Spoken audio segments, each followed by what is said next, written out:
देशभक्त हुन्छ। अब यो कारणले गर्दाखेरि उहाँले चाहिँ आफ्नो सुरक्षामा चाहिँ ध्यान दिनु, जहाँ पाए त्यहाँ नखानु, जसको पाए त्यसको गाडीमा नहिँड्नु, अगाडि र पछाडि हिँड्दाखेरि तपाईँले चुनावभरिको अवधिमा चाहिँ सुरक्षा चाहिँ आफ्नो दह्रो पारेर हिँड्न म सल्लाह सुझाव दिन्छु र उहाँले जित्नुहोस् भन्ने शुभकामना पनि दिन्छु। होइन, त्यो सत्य हुन सक्छ।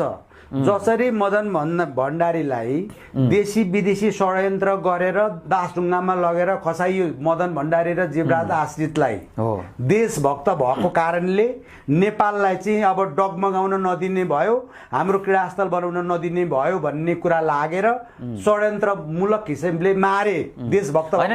नेपालमा देशभक्त नेपाली देशभक्तहरूलाई किन त्यसरी मारिन्छ सर? देशभक्तहरूलाई मार्छन्, देश बिक्री गर्नेहरूलाई, देशलाई चाहिँ क्रीडास्थल बनाउनेहरूलाई चाहिँ जोगाउँछन्।